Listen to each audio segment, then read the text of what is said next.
तीर्थों को अपवित्र करने का पाप किसके सर? और आस्था को आप किसी भी तरीके से चोट पहुंचा सकते हैं, लेकिन जो हमारा आत्म तत्व है उसको आप डिस्टर्ब नहीं कर सकते। अब क्या सड़कों पर उतरेगी संतों की फौज?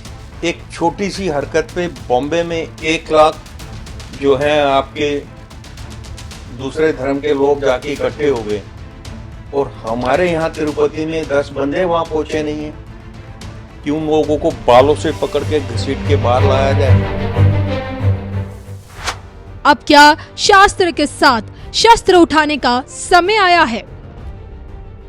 धर्म को बचाने के लिए शस्त्र भी उठाने पड़ेंगे। शस्त्र उठाना पड़ेगा, नहीं तो आप मिट जाएंगे।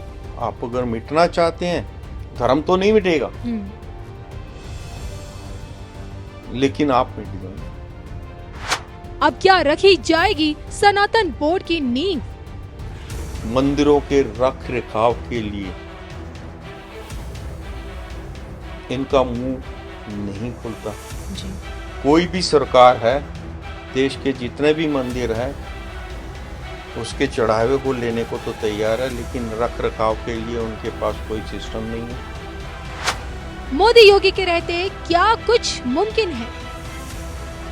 जब तक मोदी और योगी जैसे नेता भारत पे रहेंगे, जी, इन सब चीजों पे अंकुश रहेगा।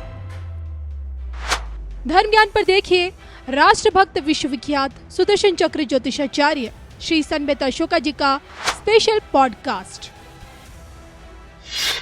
नमस्कार, धर्म ज्ञान की खास प्रस्तुति पॉडकास्ट विद राष्ट्रभक्त विश्वविख्यात सुदर्शन चक्र ज्योतिषाचार्य श्री सनबेत अशोका जी में आप सभी दर्शकों का स्वागत है। कविता राणा और मेरे साथ श्री सनबेत अशोका जी। सर, सबसे पहले तो आपका स्वागत है। नमस्कार। श्री सनबेत अशोका जी ने ही बहुत पहले इस बात की भविष्यवाणी कर दी थी राम मंदिर निर्माण को लेकर, और जो कि सत्य सिद्ध हुई, और इसी के साथ ये भी बताया कि मथुरा, काशी, जो देश भर के जो तीर्थ हैं वो वर्ल्ड क्लास टूरिज्म सिटी के तौर पर हमें देखने को मिलेंगे। तो एक नए भारत की तस्वीर इन्होंने दिखाने की कोशिश की, लेकिन आज उसी तस्वीर में ईश्वर के घर से, ईश्वर के प्रसाद में सूअर की चर्बी मिल रही है।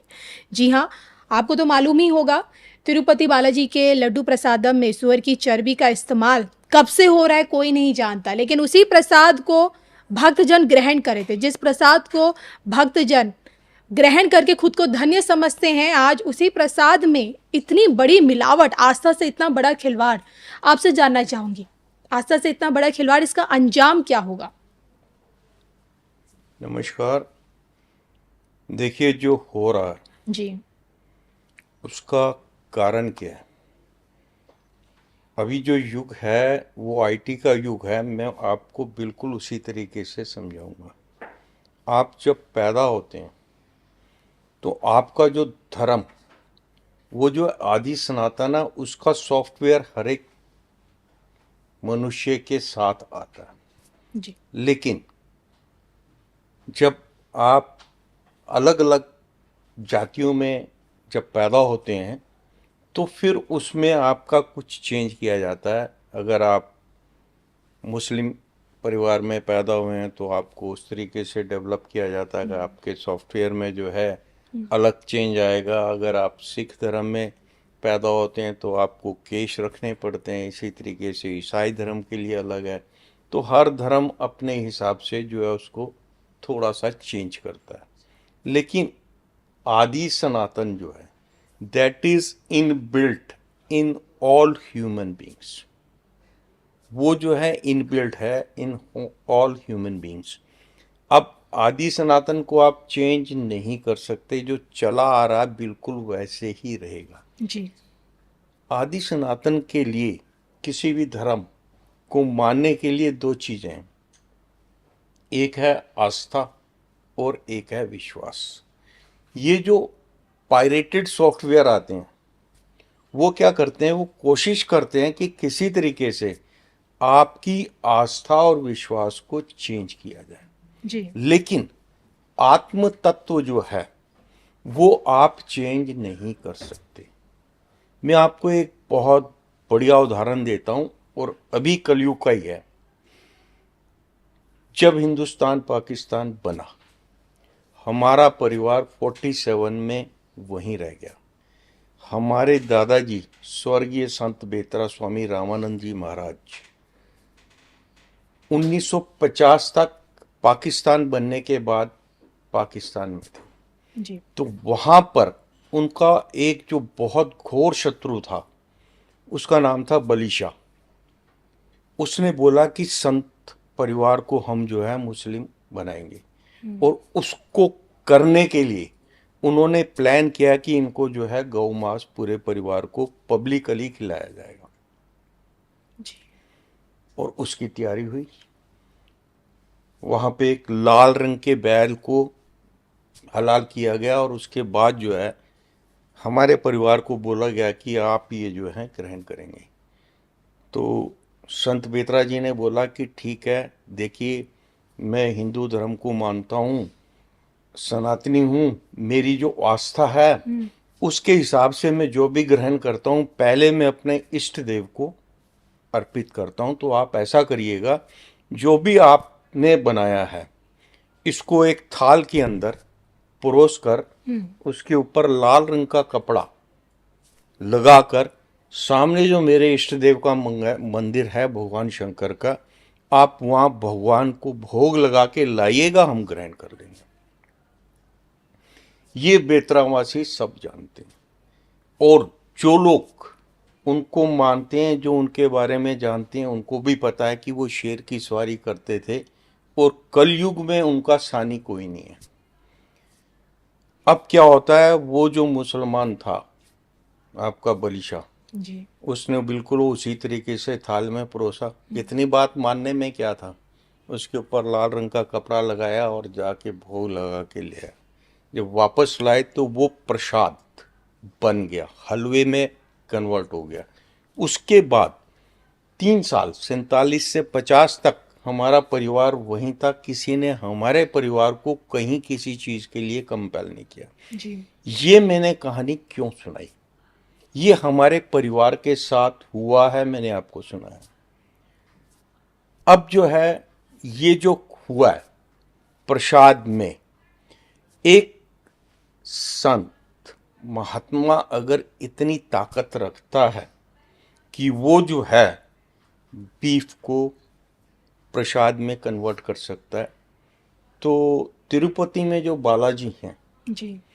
वो तो शक्ति के पुंज हैं। वहां पर आप कुछ भी मिला के अगर लेके जाते हैं तो उस शक्ति को आप डिस्टर्ब नहीं कर सकते।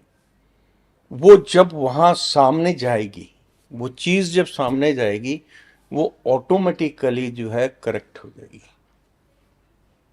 ये उदाहरण मैंने इसलिए दिया कि कलयुग का एक संत अगर इतना कर सकता है, तो जो तिरुपति के बालाजी हैं उनके सामने अगर आप कुछ ऐसा करते हैं तो उसमें वहां जो ताकत बैठी हुई है, आप उसको किसी भी तरीके से डिस्टर्ब नहीं कर सकते। अब डिस्टरबेंस कहाँ होती है? डिस्टरबेंस होती है हमारे आस्था और विश्वास में। जी। आप अगर सनातनी हैं, आप आत्म तत्व को जानते हैं। आत्म तत्व और ये शरीर दोनों अलग अलग चीजें हैं। इस शरीर को आप कुछ भी देंगे, उसमें एक मशीनरी है, उसको कन्वर्ट करेगा रक्त मज्जा में, और उसके बाद जो है आपका जो है जो आत्म तत्व है वो उसको इफेक्ट करता है अगर आप तामसी चीजें देते हैं। जी। लेकिन प्रसाद का क्या मतलब होता है? प्रसाद आप जब किसी को देते हैं तो बहुत थोड़ा देते हैं। प्रसाद के साथ एक बहुत बड़ी चीज जुड़ी हुई है कि जब भी आप प्रसाद चढ़ाते हैं तो प्रसाद को आप जितना ज़्यादा डिस्ट्रीब्यूट कर सकते हैं उसको उतना ज़्यादा आप डिस्ट्रीब्यूट करेंगे, तो उसका महात्म ज़्यादा है। अब हमारी आस्था वाले पार्ट पे जो प्रसाद बांटा गया, थोड़ा थोड़ा जहां पे भी पहुंचा, तो दैट वाज इन फ्रैक्शंस।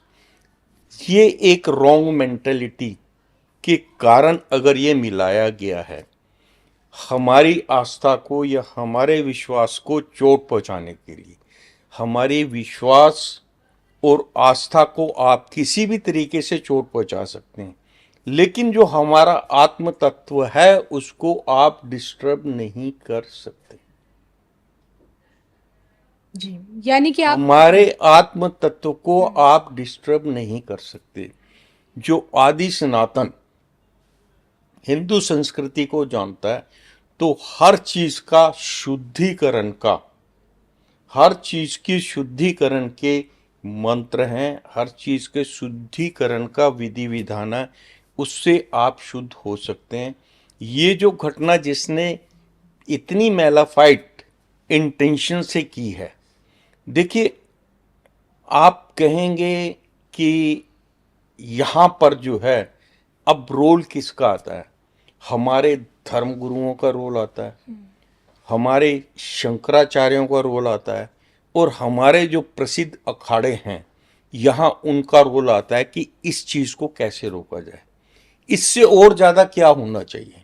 जी, हमारे जूना अखाड़े के जो अध्यक्ष हैं उन्होंने बोला कि मेरे पास 12 लाख नागा साधुओं की जो फौज है तैयार खड़ी है। तैयार करके फायदा क्या है, एक्शन क्यों नहीं है। तो क्या एक्शन होना चाहिए? एक्शन ये होना चाहिए, एक छोटा सा एरिया है, उस मंदिर में जो लोग इस प्रसाद को बना रहे हैं, जिन लोगों ने सप्लाई किया है, ये तो गिने चुने लोग हैं, इसमें तीसरा बार का तो है नहीं जिसने आके डाला हो मिलाया हो, जी, किसी ने एडल्ट्रेशन तो की नहीं है। सप्लायर प्लस बनाने वाले, जी, उनकी अगर स्क्रूटनी की जाए तो सब कुछ सामने आता है। और उनको जो है, देखिए सबसे ऊपर जो है वो है आदि सनातन। जी, सबसे पहले क्या था, आदि सनातन। आदि सनातन का मतलब जिसका अंत नहीं है और जिसके शुरुआत का पता नहीं है। जी, उसके बाद में सब कुछ आया है। ये जो आपका जुडिशरी है, ये जो सारी चीजें हैं, ये उसके बाद की हैं। आदि सनातन को बनाने के लिए देखो हमारे देवी देवताओं भी, देवी देवताओं को क्या फौज की जरूरत थी। शिव जी के साथ शिव जी के गण हैं, जी, शक्ति भवानी के साथ उनकी अपनी एक शक्तियाँ। वो है, शक्तियां हैं साथ में जो चलती हैं। शक्ति भवानी, अगर आप सिर्फ दो ही ग्रंथों को लें, भगवान श्री कृष्ण ने 5,000 साल पहले महाभारत में जो भागवत गीता का 18 अध्याय का जो ज्ञान दिया है वो कलयुग को मध्य नजर रख के दिया था, क्योंकि सतयुग जा रहा था और आपका द्वापर जा रहा था और आपका कलयुग आ रहा था, तो उस चीज को उन्होंने मध्य नजर रख के वो ज्ञान दिया था। आज सबसे बड़ी कमी क्या है, हमारे धर्मगुरु ज्ञान के मामले में उनको घर घर जाके ये अलख लगानी चाहिए। देखिए आपने शरीर से सारे वस्त्र उतार दिए, आप नागा हो गए। यह हमारे जैन जैन समाज है, जैन साधु हैं, उसमें भी आप देखिएगा जो आपके नागा हैं, जी, पीतांबर और श्वेतांबर और नागा वेश में जो हैं, तो उनका वो जो चातुर्मास करते हैं, इन बड़े बड़े तीर्थों पे ही उनको जाके उसके इर्द गिर्द में चातुर्मास करना चाहिए और वहां ये प्रवचन देना चाहिए कि भैया आपका जो ज्ञान है, आपका जो आत्म तत्व है, उसको कोई भी किसी भी तरीके से डिस्टर्ब नहीं कर सकता। हर चीज की शुद्धि हो सकती है। जी, और ये मैसेज जब आप सामने देते हैं, अब आप देखिएगा कि जो नागा साधु हैं सब कुछ त्याग देते हैं। किस चीज के लिए त्यागते हैं, आत्म तत्व की प्राप्ति के लिए। जी, आत्म तत्व की प्राप्ति का मतलब है आप जो है, जो सुप्रीम पावर है उसके लिए आप प्रयासरत हैं, और उस सुप्रीम पावर की रक्षा भी आपके हाथ में, आप ही को करनी है। धर्म की रक्षा आपको करनी है। किस टाइम पे हमारे नागा साधु जागेंगे, किस टाइम पे हमारे शंकराचार्य जागेंगे। अब अयोध्या में भगवान राम की मूर्ति का स्थापना में कितने आपके विवाद हुए कि फलाने को करना चाहिए तो फलाने को करना चाहिए था, हमको नहीं बुलाया, हम इसके विरुद्ध में हैं। कई चीजें की गई, लेकिन आज जो ये हुआ है सबके सामने, साइंटिफिकली लेबोरेटरी में ये सब आपका टेस्ट करने के बाद ये आ गया कि वहां पर जो है उसमें आपका जो है टेलो एनिमल फैट टेलो जी। और लॉट निकला है। टेलो जो है आपका जो है बीफ की चर्बी में को वो करके बनाया जाता है, इसी तरीके से जो आपकी सुअर की चर्बी है उससे जो है आपका लॉट बनता है। उसको आप जब ऑयल में मिक्स करते हैं या फिश ऑयल को जब आप ऑयल में मिक्स करते हैं तो उसकी जो स्मेल है उसको निकाल दिया जाता है। इतनी जल्दी आप उसको उसका वो नहीं कर सकते कि इसमें कोई ऐसी चीज गंदी मिली हुई है, जी। लेकिन जब उसका विश्लेषण हुआ तो वो सारी चीजें बीच में आई। तो अब हमारा जो ये समाज है, ये ढाई ढाई मन के जो साधु हैं जो चारों तरफ गद्दे लगा के पड़े रहते हैं, उनका क्या काम है? वो क्यों नहीं आ रहे हैं जागृत करने के लिए समाज को? मैं गारंटी के साथ कहता हूं हमारा जितना युवा समाज है, जी। युवा समाज का 80% और जो अपने आप को हिंदू मानते हैं 80% ने भागवत गीता नहीं पढ़ी होगी। उनको यह भी नहीं पता होगा कि भगवत गीता में 18 अध्याय हैं।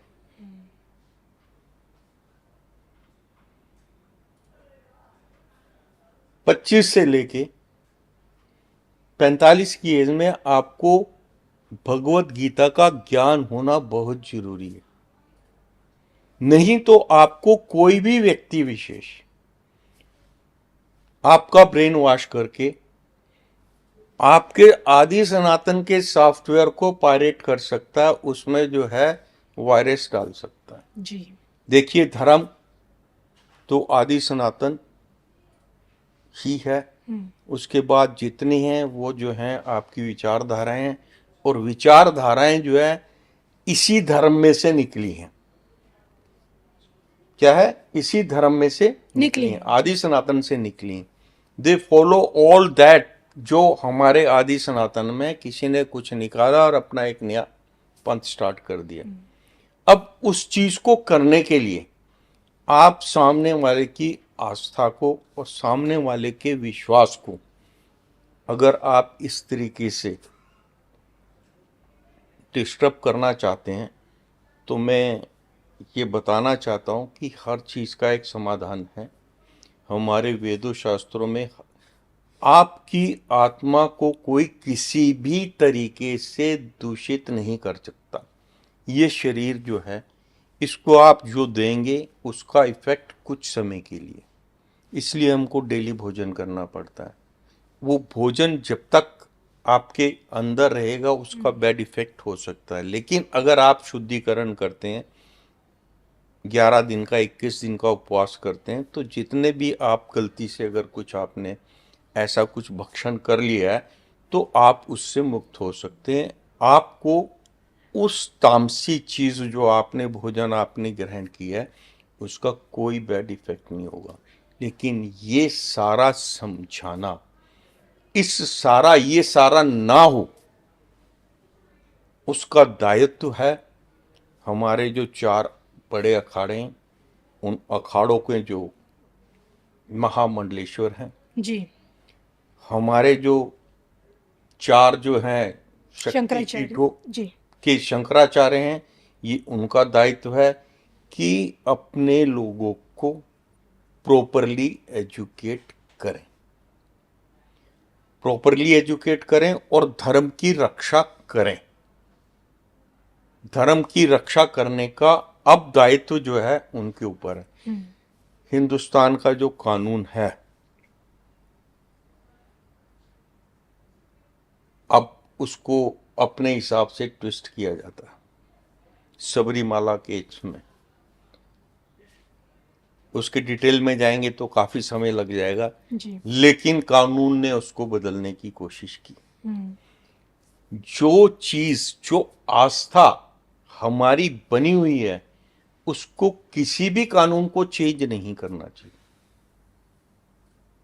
जो आस्था बनी हुई है उस आस्था को चेंज नहीं करना चाहिए। अब जैसे हमारे मंदिर हैं, जो हमारे तीर्थ स्थान हैं, वहाँ के जो पुजारी हैं, वहाँ के जो आपके प्रसाद बनाते हैं, या उस कमेटी के जो मेंबर हैं, कम से कम सात्विक लोग होने चाहिए। उसमें अगर आप सेकुलरिज्म को डाल के आप दूसरे धर्म के लोगों को लाके वहां ऊपर बिठाओगे, तो वो क्या करेंगे? वो अपना एंटीवायरस उसमें डालेंगे, जिससे आपके आस्था में, आपके विश्वास में जो है वो कुछ चेंज कर सकें, उसको जो है डिस्टर्ब कर सकें। इसका उत्तरदायित्व सिर्फ हमारे जो शंकराचार्य हैं, इनको इसको प्रायोरिटी पे लेना चाहिए। हमारे जो 4 अखाड़े हैं, उनके जो हेड हैं, जिन्होंने 18-18 लाख, 12-12 लाख साधुओं की सेना ले रखी है। और यहां मैं एक चीज और बताना चाहता हूं, अब जो आप हरिद्वार चले जाइएगा या किसी भी तीर्थ स्थान पे चले जाइएगा, आपको साधु वेश में बांग्लादेशी या रोहिंग्या घूमते हुए मिलेंगे, मिल भी रहे हैं। और वो मीडिया उनको पकड़ रहा है। जी। तो उनको ये भी एक चेक होना चाहिए कि हमारी फौज के अंदर, अब भारत की फौज में क्या कोई ऐसा आदमी घुस सकता है जो आपका दुश्मन उसका है? नहीं घुस सकता। एक नहीं। प्रोसीजर है उसमें लेने का। लेकिन यहाँ कुछ नहीं है, आप पीला कपड़ा पहनो और चले जाओ। एक और क्राइटेरिया होना चाहिए, आस्था वाला, साधु संतों विश्वास में। वाला बात है। हमारे वेद ग्रंथों में लिखा हुआ है, जिसने पीला कपड़ा पहन लिया, साधु वेश में है, उसको पूरा सम्मान दिया जाए। और उसका फायदा कौन लोग उठा रहे हैं? पाखंडी। पाखंडी लोग उठा रहे हैं। बिल्कुल। शास्त्रों का ज्ञान नहीं है। आजकल जो हो रहा है, जो मीडिया में दिखाया जा रहा है, इसको रोकना जी। हमारे धर्माचार्य, हमारे शंकराचार्य और हमारे जो चारों अखाड़ों के जो मालिक हैं, जो साधु समाज को कंट्रोल करते हैं, ये उनका दायित्व है कि हर साधु का आधार कार्ड होना चाहिए, और वो किस अखाड़े से जुड़ा हुआ है उसका पूरी रिस्पॉन्सिबिलिटी होनी चाहिए। उसको धर्म का ज्ञान होना चाहिए। अगर उससे कोई बात करता है तो उसे कम से कम 2-4 मंत्र तो पता होने चाहिए। जी। सिर्फ पेट भरने के लिए आप साधु बन गए हैं तो उसको साधु का दर्जा नहीं होना चाहिए। वो भिखारी है, वो किसी भी कपड़े में मांग सकता है। तो इस चोले को क्यों बदनाम कर रहे हैं? इसका दायित्व, इसको बचाने का हक किसका है? आप फौज की वर्दी पहन के क्या कुछ कर सकते हैं? आप पुलिस की नकली वर्दी पहन के अगर गलत करेंगे, कितने दिन तक बचेंगे? लेकिन हिंदुस्तान है, धर्मशाला बना रखी है हमारे नेताओं ने। चलिए, जैसे कि कोई पकड़ा जाता है उसके साथ, अभी जो आपका तिरुपति में, अगर इसके ऊपर कमेटी बैठनी, जांच होनी चाहिए। इन लोगों को सबको अंदर ठोकना चाहिए और पब्लिक को बताना चाहिए कि इन लोगों ने, जिन्होंने ये किया, उसके साथ हमने क्या किया। गुनहगारों के चेहरे गुनहगारों सामने के आने चाहिए। चेहरे जो हैं सामने आने चाहिए। किस पार्टी से, किस मेंटालिटी से उन्होंने किया, और सख्त से किस सख्त सजा। मेंटालिटी से हमारी आस्था और हमारे धर्म पे ये आघात किया। जी। मैंने बोला कि अगर मैं तिरुपति गया हूं, मैंने अगर वो प्रसाद खाया है, तो उसका इफेक्ट 8-10 दिन तक रहा होगा। वो मेरी आत्मा को नहीं चेंज कर सकते। उससे मेरी आत्मा पे, मेरी सोच पे, मेरे आदि सनातन सोच पे कोई फर्क नहीं पड़ेगा। ये सबके साथ है। लेकिन ये हो क्यों रहा है? ये इतनी बड़ी सेना जो भारत में साधु समाज की है, इतने बड़े बड़े जो शंकराचार्य हैं, उनका क्यों वक्तव्य नहीं आया? वो वहां क्यों नहीं पहुंचे? उन्होंने वहां धरना क्यों नहीं दिया कि इनको बाहर निकालो? इनके नाक रगड़ा के, बिल्कुल धरती के ऊपर रगड़ रगड़ के, बिल्कुल नाक वाली चीज रहनी ही नहीं चाहिए। चेहरे पे नाक ही नहीं रहना चाहिए ऐसे आदमी का जो ऐसा कर रहा है। जी। बिल्कुल। और जैसे कि आपका कहना है कि इसका समाधान ये भी है कि अब देश के साधु संतों को, महामंडलेश्वर को, शंकराचार्य को खुद सामने आकर सामने आना चाहिए और इसके खिलाफ आवाज उठानी चाहिए। देखिए, ये एक वार्निंग है। हम्म। जब आप नेचर के साथ खिलवाड़ करते हैं तो नेचर जो करती है उसमें कोई कानून काम करता है? नहीं, प्रलय की तस्वीर नजर आती है। अगर आप वृक्ष काट रहे हैं, अगर आप पहाड़ों को काट कर घर बना रहे हैं, वहाँ बहुत फास्ट डेवलपमेंट कर रहे हैं, तो रिजल्ट आपके सामने है। जी। तो वहाँ कानून उस चीज को, आपदा को रोक सकता है? नहीं। नहीं। कुदरत की चीज जो है वो अपने हिसाब से करेगी। अगर ऐसा होगा, इतनी बड़ी साधु समाज की फौज, शंकराचार्य, हमारे जो महामंडलेश्वर हैं, तो क्या कर रहे हैं? अब तक एक छोटी सी हरकत पे बॉम्बे में 1 लाख जो हैं आपके दूसरे धर्म के लोग जाके इकट्ठे हो गए, और हमारे यहाँ तिरुपति में 10 बंदे वहां पहुंचे नहीं हैं कि उन लोगों को बालों से पकड़ के घसीट के बाहर लाया जाए। जिन लोगों ने उनको सिलेक्ट करके वहां बिठाया उनको घसीटा जाए। उस पार्टी से बात की जाए, पूछा जाए कि आपने किस मेंटेलिटी के तहत जो है इनको यहाँ पे डिप्यूट किया। They are the culprits. लेकिन इतनी बड़ी घटना होने के बाद भी कोई जागृति नहीं है। इसके पीछे का कारण क्या लगता है आपको? क्योंकि कहीं ना कहीं हमारी सहिष्णुता हिंदुओं की, क्योंकि यही चीज अगर किसी अन्य धर्म में हो जाता तो अब तक तो देखिए, बवाल कट जाता। कलयुग जो है ना, हम्म। कलयुग में एवरीथिंग, सब कुछ जो है मटेरियलिस्टिक वर्ल्ड है ये। यहाँ सब जो है आदमी मुंह खोलता है सिर्फ पैसे के लिए, और पैसे से ही मुंह बंद भी हो जाता है। इस टाइम विपक्ष क्यों नहीं बोल रहा है? कितनी बड़ी घटना हुई है लेकिन 80% जगत गुरु जी। हिंदुओं के साथ, और जिस स्टेट में हुई है वहां पे 90% हिंदू हैं। रामभद्राचार्य बोल रहे हैं कि इसका बदला लिया जाएगा समय आने पर। वो समय कब आएगा? यही सवाल मेरा भी अगर है। आप ये कह रहे हैं तो आपको वहां पे होना चाहिए, आपको वहां पे होना चाहिए। जी। आपको अपने साधु समाज को लेके वहां पहुंचना चाहिए, और पहुंच के वहां धरना देना चाहिए। वहां पे आपको आमरण अनशन करना चाहिए। इतनी बड़ी घटना से भी अगर आप जागे नहीं हैं, तो फिर कोई प्रलयकाली जो है कुदरती कुछ होगा तब आप जागेंगे। जी। मैं आपसे एक सवाल ये भी जानना चाहूँगी। मुझे याद है कि कोविड से पहले ही हमने देखा कि जगन्नाथपुरी धाम में ध्वज का गिरना, उसमें आग लगना और वहाँ की रसोई का क्षतिग्रस्त होना, मंदिर से पत्थरों का गिरना, कहीं ना कहीं एक विनाश के संकेत देखने को मिले ईश्वर के घर से। और जिसके बाद कोविड जैसी महामारी आई और उसमें हजारों लोगों की जिंदगियां चली गई। और अब तीर्थों से बार बार मिल रही इस तरह की विनाशकारी निशानियां, और हाल फिलहाल में तिरुपति बालाजी के समक्ष सुअर की चर्बी वाले प्रसाद वाले लड्डू। तो क्या, मैं आपसे जानना चाहती हूँ, क्या ये संकेत हैं कि अब एक बहुत बड़ा विनाश, कोई बहुत बड़ी आफत इस मानव जाति पर आनी बाकी है? बिल्कुल, डेफिनेटली ये विनाश के संकेत हैं, संकेत हैं। और जो लोग कर रहे हैं उनका तो विनाश होगा ही।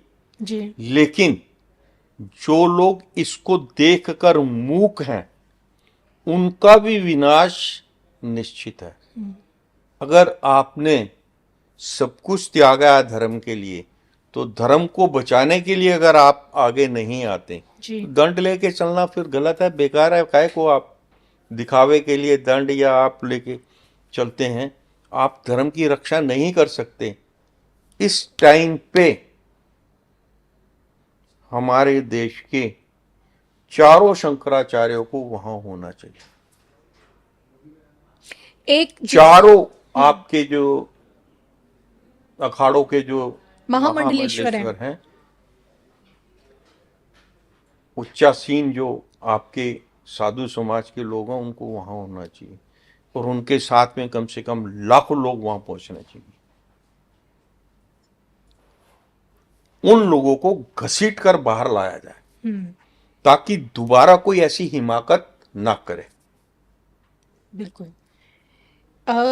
एक तस्वीर हमें तब देखने को मिली थी जब गौ की रक्षा के लिए करपात्री महाराज सड़कों पर आए थे और जो गौ रक्षक थे उन पे गोलियां चली, वो तस्वीर। और आज तीर्थों को अशुद्ध होने से बचाने के लिए क्या आपको लगता है कि सड़कों पर ओम शांति शांति नहीं, ओम क्रांति क्रांति देखने को मिलेगी? देश का संत समाज सड़कों पर उतरेगा? देखिए, अगर क्योंकि आप तो बोल चुके मेरे हैं, इस तमाम पढ़ चुके वक्तव्य के बाद भी अगर साधु समाज जागृत नहीं होता तो वो किस लिए? आपके आराध्य को अशुद्ध चीजों का भोग लग रहा है।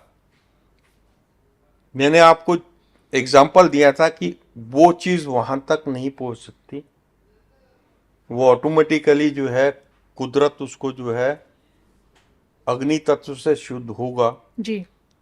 लेकिन हमारी आस्था और हमारे विश्वास पे ये चोट की गई है। अब जिसको आत्म तत्व का ज्ञान नहीं है, जी। जिसको आदि सनातन के बारे में पता नहीं है, जिसने श्रीमद् भागवत नहीं पढ़ी है, वो तो इस घटना से, लेकिन ये लोग जो करने वाले हैं उनको समझ आनी चाहिए कि वो ऐसे करके किसी को डिस्टर्ब नहीं कर सकते। अब जो कि देखिए अशुद्धि की बात चली है तो हमने लव जिहाद, लैंड जिहाद सुनाए, थूक जिहाद भी सुना, और हाल फिलहाल में कई ऐसे मसले आए हैं, वीडियोस भी वायरल हुए हैं जिसमें कुछ ऐसी मानसिकता के घृणित लोग कुछ ऐसे हैं जो खाने में अशुद्धि फैला के, आप कह सकते हैं कि आप तो स्पर्म्स डाल के भी ग्राहकों को दिया जा रहा है। और यही वजह है कि जिसके चलते यूपी के योगी बाबा ने एक बड़ा फैसला लिया, एक बड़ा एक्शन लिया है कि भाई जितने भी आपके रेस्टोरेंट्स हैं, जितने भी ढाबे वाले हैं, वो अपनी नेम प्लेट लगाएंगे, सैनिटाइजेशन का पूरा ध्यान रखेंगे, ग्लव्स का इस्तेमाल करेंगे, मास्क का इस्तेमाल करेंगे, सीसीटीवी वहाँ पे इंस्टॉल होना चाहिए और तमाम सरकारी अधिकारी वहाँ का निरीक्षण करेंगे। तो इस कदम को आप कैसा देखते हैं? और ये जो अशुद्धियां फैलाई जा रही समाज में, खान पान में, ये किस ओर लेके जा रहा है? ये जो कदम है ये बहुत पहले 1947 में हमारा देश आजाद हुआ था, तब से ही शुरू होना चाहिए था। क्योंकि उस समय जो गलती की हमारे नेताओं ने उसको सुधार सकते थे जी। और आज पोजीशन ये है कि उसको आप जब तक स्ट्रॉन्ग एक्शन नहीं लेंगे, जब तक बुलडोजर एक्शन नहीं होगा, जब तक ऐसे लोगों को बालों से खींचकर घसीटकर पब्लिक के सामने लाके उनको सजा नहीं दी जाएगी कानून के द्वारा, अगर कानून नहीं दे रहा है तो फिर हमारा हक बनता है कि हम उनको सजा देंगे।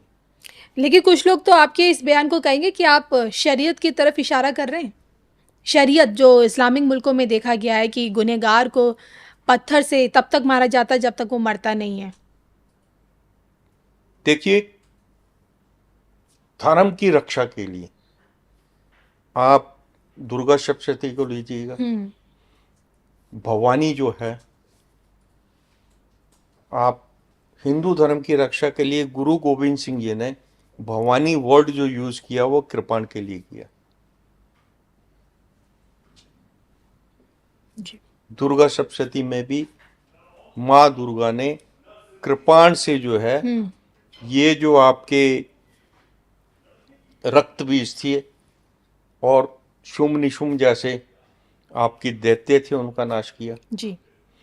तो धर्म के अगेंस्ट कुछ भी होता है तो आपको कठोर से कठोर धर्म को बचाने के लिए शस्त्र भी उठाने पड़ेंगे। शस्त्र उठाना पड़ेगा, नहीं तो आप मिट जाएंगे।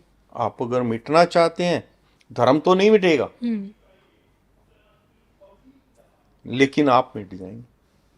जी। आप अगर मिटना चाहते हैं तो मूक बने रहिएगा। आपको सिर्फ वोट चाहिए तो आप फैसिलिटेट कर सकते हैं, आप चुप रहिएगा। आज विपक्ष क्यों है? अब आज विपक्ष क्यों नहीं बोल रहा है? जी। उनके मुंह में क्यों दही जमी हुई है?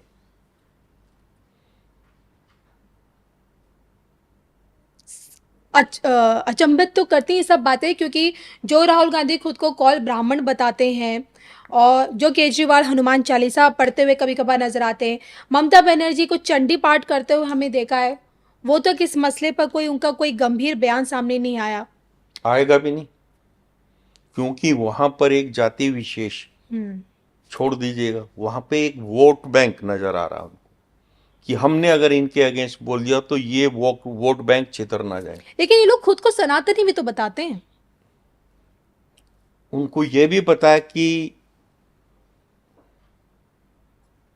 जो मेजोरिटी है उसको इस चीज का ज्ञान ही नहीं है कि उनके साथ हो क्या रहा है। उसको जागृत करने के लिए हमारा जो साधु समाज है, हमारे जो अखाड़ों के महामंडलेश्वर हैं, हमारे जो शंकराचार्य हैं, उनका आगे आना बहुत जरूरी है। जब शासन तंत्र कमजोर पड़ जाता है जी। तो शंकराचार्य जो हैं, जो वेदों के ज्ञाता हैं, जो आदि सनातन के संस्थापक हैं, जिन्होंने मंदिरों के चारों कोनों पे तीर्थों का निर्माण किया, उस परंपरा को लेके जो चले आ रहे हैं, उनका जो फर्ज बनता है कि धर्म की रक्षा के लिए आगे आए। अब नहीं आएंगे तो कब आएंगे?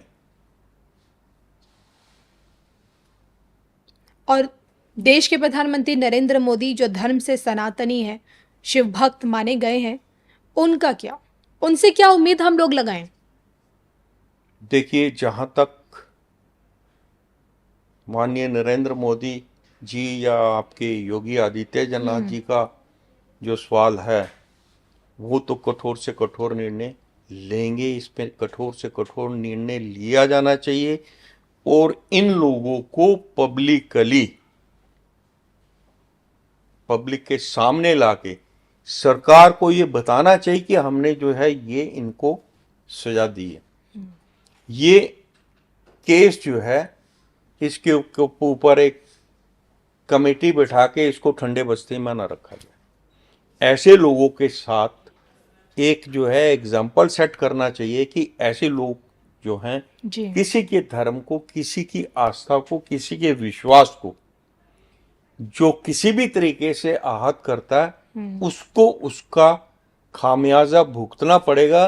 और ऐसा खामियाजा भुगतें कि आने वाली उसकी 7 पुश्तें याद रखें कि भैया हमारे किसी व्यक्ति ने ये गलती की थी तो उसको ये दंड मिला था। बिल्कुल। चलिए, इसी कड़ी में हम आगे बढ़ते हैं और अब हम बात करेंगे गजवाए हिंद को लेकर। और वो इसलिए क्योंकि मैं अपने दर्शकों को बताना चाहूंगी कि श्री संबित अशोका जी ने, आप कह सकते हैं कि 10 साल पहले ही इस बात की भविष्यवाणी कर दी थी कि भारत हिंदू राष्ट्र बनेगा और हिंदू राष्ट्र के प्रथम प्रधानमंत्री योगी आदित्यनाथ होंगे। यानी कि आप सोचिए कि हिंदू बहुल भारत के हिंदू राष्ट्र बनने की तस्वीर इन्होंने बहुत पहले दिखा दी थी। लेकिन आज तस्वीर बिल्कुल उलट है, क्योंकि गजवाए हिंद के चलते भारत को इस्लामिक राष्ट्र बनाने की साजिशें रची जा रही हैं। उसका उदाहरण आप ले लीजिए। आप तिरुपति बालाजी के लड्डुओं से लेके आप लव जिहाद, आप लैंड जिहाद, थूक जिहाद, स्पर्म जिहाद, ये सारी चीजें आ गई हैं। देखिए, पाप का घड़ा जो है आस्ता आस्ता भर रहा है और उसमें जो जो लोग जो योगदान दे रहे हैं पाप के घड़े को भरने के लिए, उनको ये जितने भी तरीके के जिहाद हैं उनका खामियाजा भुगतना पड़ेगा। जी।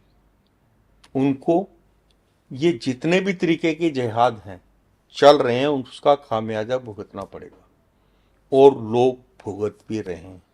कंट्रीज भुगत रही हैं। आप पाकिस्तान को देख लीजिएगा, सबसे बड़ा जो है आतंकवाद का प्रमोटर जो है वर्ल्ड में, जो है जो एक्सपोर्टर है आतंक का, वो पाकिस्तान है।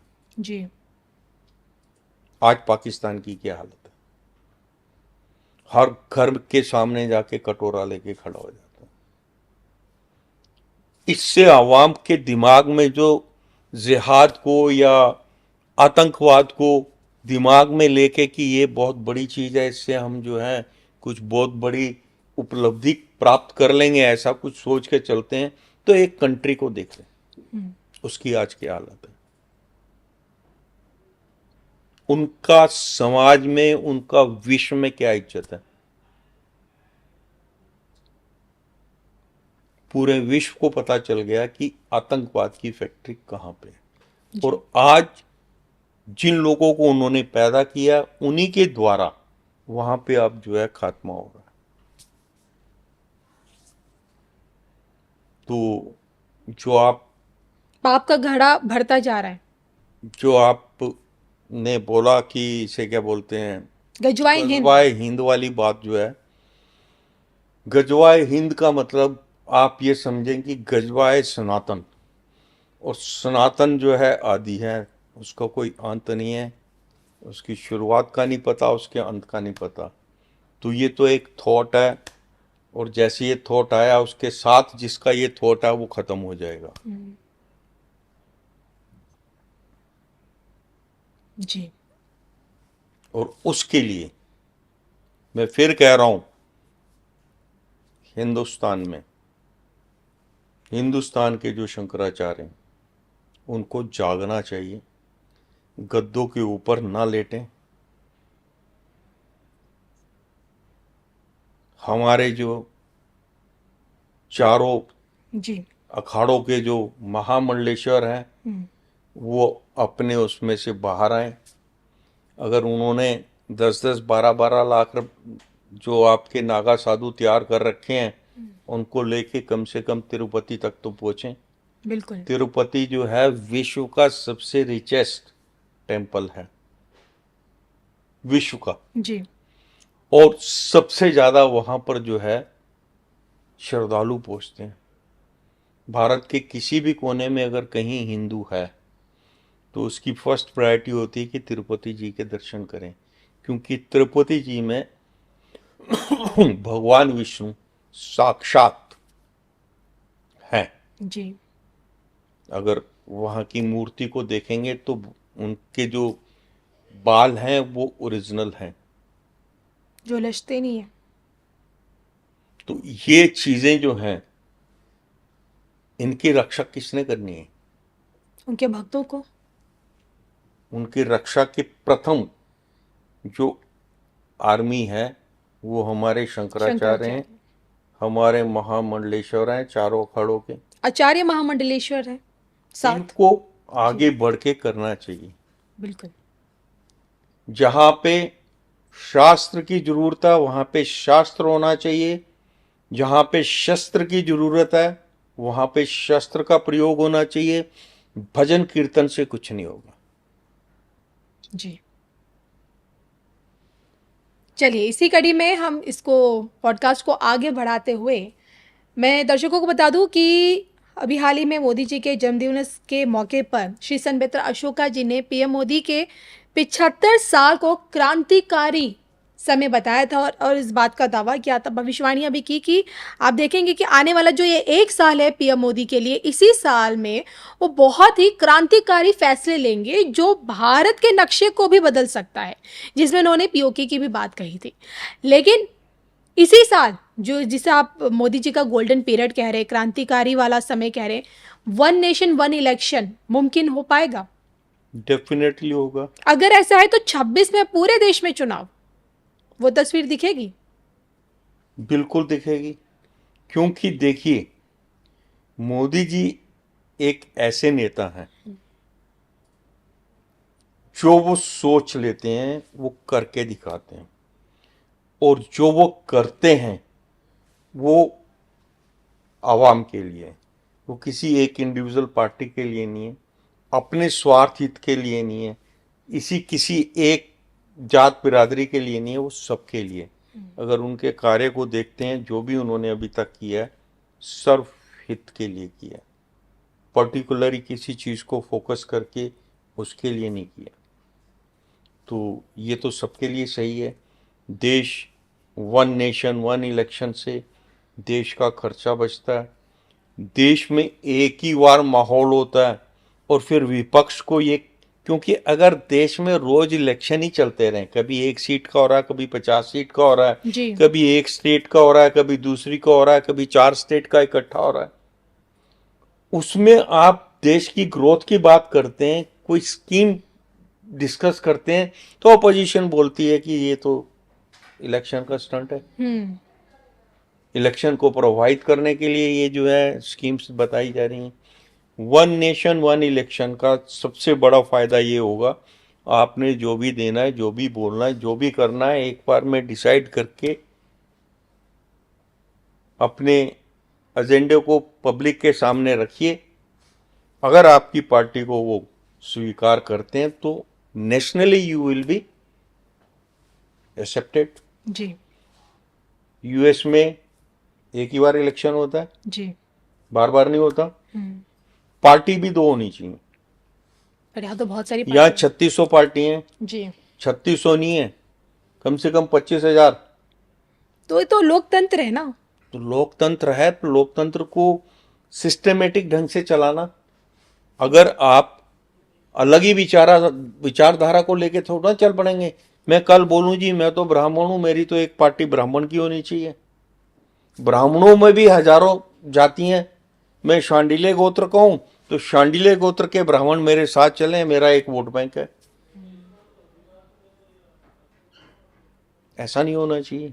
जी वन नेशन वन इलेक्शन बहुत ऊंचा ख्याल है। देश के पैसे को बचाना, कम से कम खर्चे पे कम से कम, एक ही बार में आपकी मैन पावर यूज होगी, एक ही बार में आपके पूरे देश में इलेक्शन का माहौल होगा। जी देन यू विल रियलाइज आज क्या होता है। आजकल के इलेक्शन में स्टेट्स के इलेक्शन होते हैं, अगर हर 6 महीने में इलेक्शन है, निकाय चुनाव के देख लीजिए, नहीं, स्टेट उसके के देख साथ लीजिए, में क्या सेंटर है, के देख लीजिए। हमारा जो यूथ है हम्म वो क्या करता है, अगर जिस दिन इलेक्शन है उससे अगले दिन सैटरडे या संडे पड़ता है तो इलेक्शन को स्किप करता है और वो 3 दिन के ट्रिप पे निकल जाता है। हम्म इलेक्शन की जो इम्पोर्टेंस इम्पोर्टेंस है वो तभी आएगी जब आपके देश में एक बार इलेक्शन होता है। जी वो election means election, you have to select a government. जी हर स्टेट में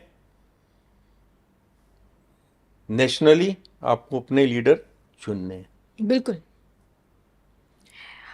राहुल गांधी को लेकर आपसे जानना चाहूंगी, राहुल गांधी जो खुद को कॉल ब्राह्मण बताते हैं, और मैं इसलिए क्योंकि देखिए बड़ी ताज्जुब सी बात है कि बांग्लादेश में जब बांग्लादेशी हिंदुओं पर अत्याचार होता है, जब उनको मारा जाता है, तब राहुल गांधी को कोई बयान नहीं देते, लेकिन फिलिस्तीन में अगर कुछ हो रहा है तो उस पर एक बहुत लंबा चौड़ा गंभीर पोस्ट लिखते हैं।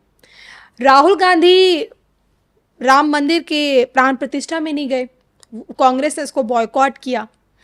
यही राहुल गांधी आज जब इतना बड़ा मसला उठा है तिरुपति बालाजी के मंदिर में, मतलब प्रसाद में सूअर की चर्बी, तो कोई बयान नहीं, इस पे कोई प्रतिक्रिया उनके सामने नहीं आई। तो हम क्या माने राहुल गांधी को, क्योंकि नेता विपक्ष है, अपोजिशन लीडर है, वो भी कहीं ना कहीं भारत का, हम हिंदुओं का नेतृत्व करते हैं, तो मोहब्बत की दुकान वो चलाते हैं, बात करते हैं कि नफ़रत को मोहब्बत से काटेंगे, लेकिन वो है क्या, सनातनी है या नहीं है, ये भी आपसे जानना चाहूँगी। देखिए, आपने जो प्रश्न पूछा है वो सिर्फ राहुल गांधी के लिए नहीं है, हमारा दुर्भाग्य है ये देश का। हम ऐसे लोगों को नेता मान लेते हैं जो सिर्फ वोट बैंक के लिए, वोट बैंक की राजनीति के लिए ही आगे निकलते हैं, वोट बैंक की राजनीति के लिए ही उनका मुंह खुलता है, वोट बैंक की राजनीति के लिए ही वो वेशभूषा चेंज करते हैं। देश में जो मेजोरिटी है 80%, वो इन चीजों से भ्रमित होके ऐसे लोगों को नेता मान लेते हैं जो वोट बैंक की राजनीति करते हैं। जी यहां पर आगे आके ना करना, क्योंकि कुछ जाति विशेष सामने आएगी, वो वोट बैंक छितर सकता। मंदिरों के रख रखाव के लिए इनका मुंह नहीं खुलता। जी। कोई भी सरकार है, देश के जितने भी मंदिर हैं उसके चढ़ावे को लेने को तो तैयार है, लेकिन रख रखाव के लिए उनके पास कोई सिस्टम नहीं है। हिंदू को अगर हिंसक बता देते हैं। कोई सिस्टम बना के रखा होता, हम्म। कहीं स्ट्रिक्टनेस स्ट्रांगनेस होती,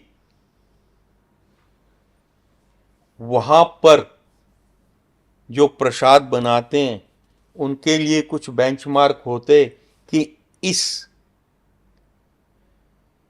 मानसिकता का लोग, इस क्वालिफिकेशन के लोग, इस धर्म को मानने वाले लोग ही इसके उसमें होंगे, तो ये बात नहीं आती। लेकिन वहां से जो इनकम है, अभी तो चलो आपकी बीजेपी सरकार है जिसके ऊपर हिंदू का टैग है, लेकिन उससे पहले जो सरकारें थी, मंदिरों का पैसा चर्चों में और मस्जिदों में लगता था।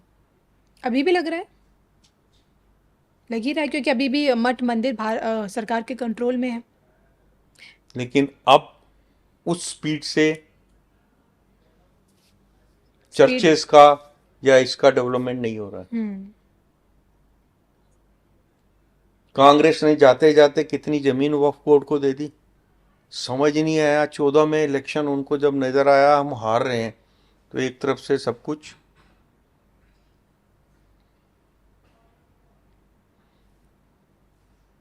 राहुल गांधी का फ्यूचर। राहुल गांधी जी का जो फ्यूचर है, ये देश का दुर्भाग्य है कि हम ऐसे लोगों को देश का नेता मान लेते हैं जिनकी सोच जो है वो बहुत संकीर्ण है, संकीर्ण सोच से काम करते हैं। सिर्फ वोट बैंक की राजनीति के कारण जो है इतने बड़े उस पर भी वक्तव्य नहीं दे पाते।